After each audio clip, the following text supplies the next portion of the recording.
The adventure continues as Kuroshi and I return to Whiterun to check out some of the opening and beginner areas in Skyrim, before we set off on our grand adventure.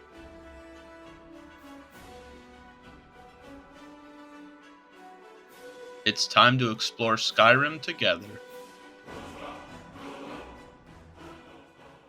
Immediately returning to Solitude after lights out, we're eager to sell off a lot of our loot. Unfortunately, it's a little too early and Solitude is still sleeping. Jarre-Ri, permanently. Once Bits and Pieces is open, we sell off all of our loot and extra gear, and get ready to return to Whiterun. Immediately upon returning to Whiterun, we find some Alakir warriors. They'll start the quest in my time of need. There's two ways to go about it, either siding with the warriors or siding with Sadia here, who they're looking for, and we're going to sign with Sadia so we can get some combat experience in and do a little bit of dungeon diving. She'll ask us to interrogate one of the Alakir who's inside the Whiterun prison, and after paying his fine, he'll give up some information on where they are. We decide to try to buy a horse to see if it can help us in our adventure. With only 1,500 gold, 1,000's a little too steep. Kuroshi will ride the horse. There's no way you're getting away with that, right? Alright. There she is, in all her majestic glory.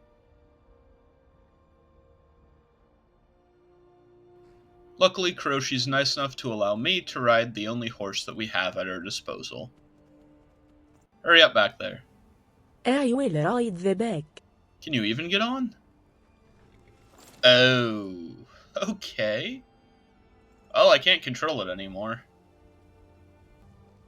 Almost. We got this. Steady. Steady. The game crashed. I suppose just because you can do something doesn't mean that you should. What better way to get back into the action than seeing a stranger, wanting their armor, killing them, and taking the armor.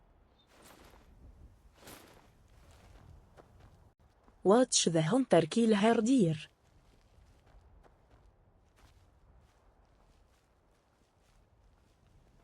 Alright, let's see how the Khajiit hunt.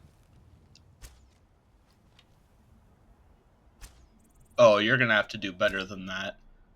Let's go hunting the Skyrim way. Simply shout at your prey, then cook it to death.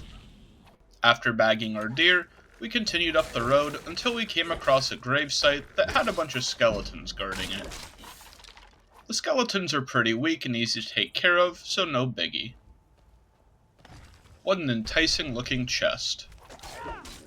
The restless Draugr that wakes up is no problem compared to the one at Bleakfall's Barrow because we have all this great new gear. And now, a demonstration on why you never put a single skill point into lockpicking. Having come off the beaten path, we find ourselves face to face with an angry bear. Normally wildlife in Skyrim can be pretty terrifying, but it's a lot easier when there's a partner who's got your back. I wonder what he was guarding. Aha! What a sight. Moving just up the road, we find the Swindler's Den, a dungeon housing the Alakir, and with a single lookout, a staple of very early dungeons. Once inside, we hear some bandits talking about how they're hiding the Alakir, but this doesn't really concern us. It's time to kill. Kuroshi and I have no problem dispatching the early bandits, as most of them are pretty small fries. Moving along, we find a much larger room, which does have some stronger variants, including some archers and a mage. And they all kind of aggroed at once. Nonetheless, we were able to take them out without much of a problem. With all the bandits dead, it's time to move forward and confront the Alakir. They want to negotiate with us and try to double-cross Sadia, but Sadia doesn't drop that cool sword, so it's pretty clear what we need to do.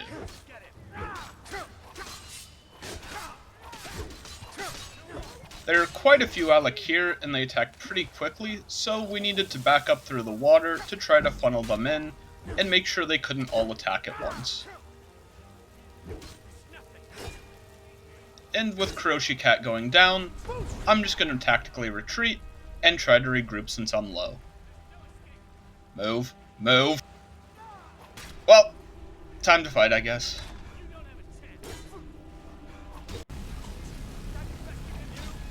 After funneling more and more soldiers through, we were able to back up and heal if needed, until we had trimmed down their numbers.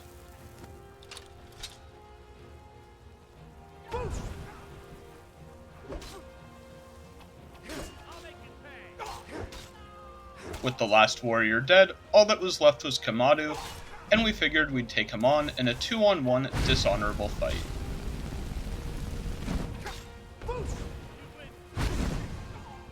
With everyone dead, we were able to get a nice scimitar for Kuroshi. The outfit is complete.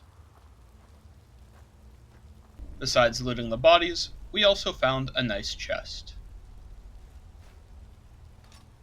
After the battle, Kuroshi insisted that she cook food for us. After claiming my last loot of cabbage soup, it's time to return to Whiterun. I was immediately confronted by a courier, who I'm really not interested in, and a vampire hunter who wants me to join his ranks. I told him I love killing vampires, even though I've never fought them before, and I hope he thinks I'm cool. Maybe you shouldn't wear an Alakir uniform to talk to Sadia. Anyways, we returned to Sadia to let her know that the Alakir had been killed, and they wouldn't be bothering her. She rewarded us with a big hunk of gold, which should be very helpful with our adventure. We also wanted to get another quest going, so we talked to Yolsonda, who's hopefully better at trading than she is at sitting. Yes, what do you think of Khajiit? No pressure. When we went to leave to go find her Mammoth Tusk, we were immediately beset by a couple of hired thugs. I'm sure that whatever we did, we deserved, but we had to kill them nonetheless.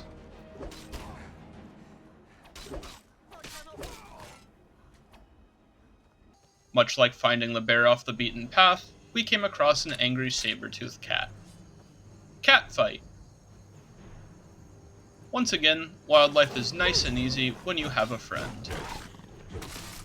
And you're not the one tanking.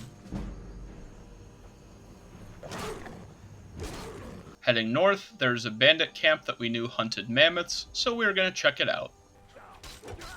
There's actually a random spawn for vampires nearby, and they were fighting the bandits, so we did the only honorable thing, and took out a lot of the small fry bandits, before deciding not to fight any of the vampires. Hopefully the Dawnguard weren't watching. Shut the gate. Once inside the camp itself, there is a single orc mining some ore. If only mining wasn't broken for us. And we took a key off his body to keep going. Moving down the mine, we find the final room with a bandit chief and 2 of his guards. As the fight starts to get hairy, I decide to jump down and set the floor on fire. They're kited back, and Kuroshi wisely uses a Storm Atronach scroll to help turn the fight.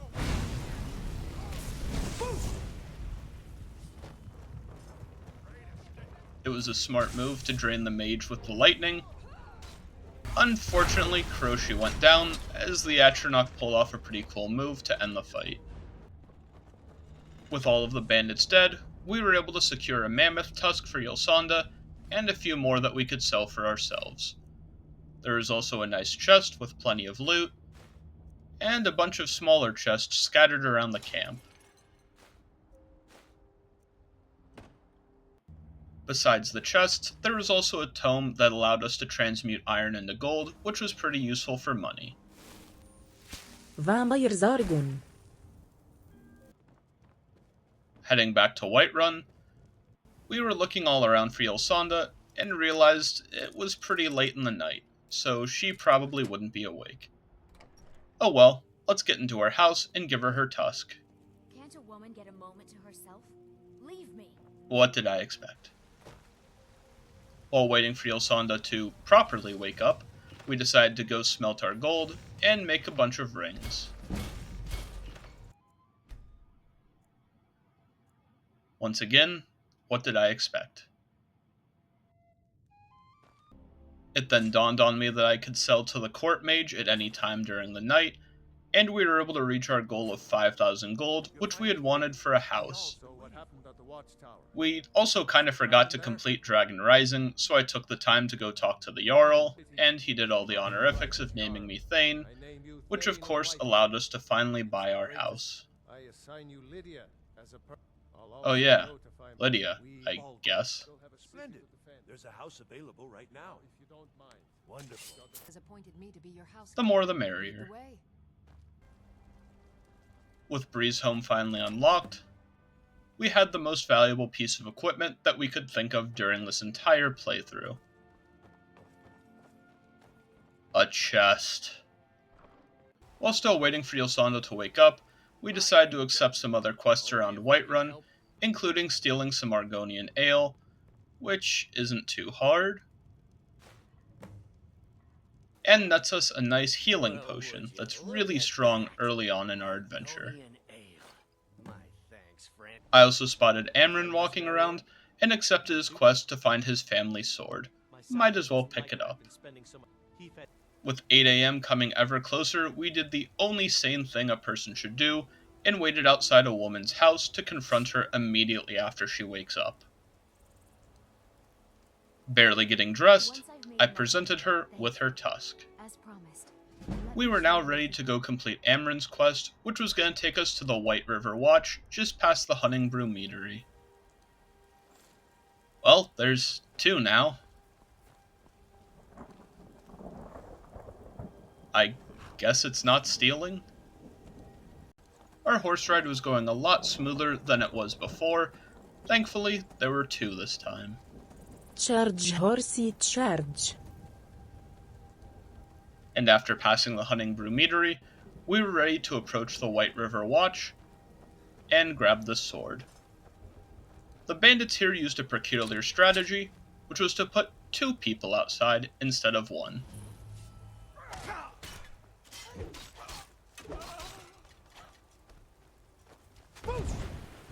They both died the same anyways.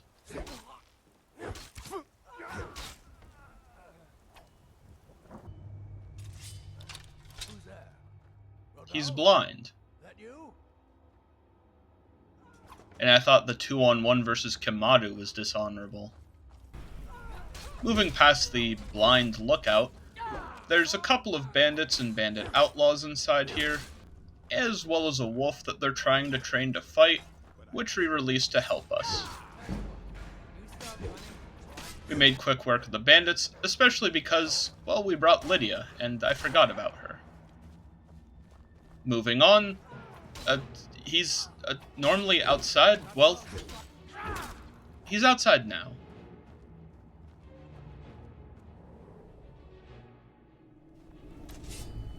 Where'd he go? Oh well. We checked the chest, but Amren's sword is nowhere to be found. So we head back, and Kuroshi confronts him, and he lets us know he was mixed up, and it was actually at another dungeon. Let's roll. Time to head on over and find the sword.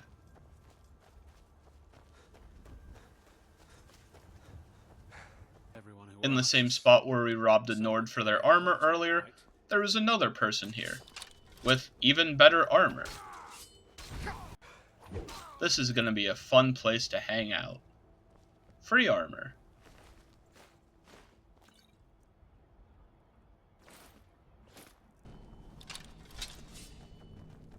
Moving on to find Amren's sword, there is a much smaller bandit camp. I'll take the dog. Lydia, I'm supposed to be the one who hangs back. Anyways, there weren't many bandits here, and most of them were pretty easy, but there was a bandit chief who hits exceptionally hard and does have a lot of health. Ow. I tried to save her. I truly did.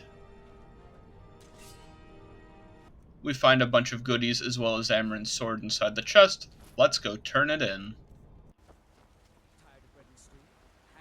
You tried mercenary work? Take the sword. Might suit you. This is your sword.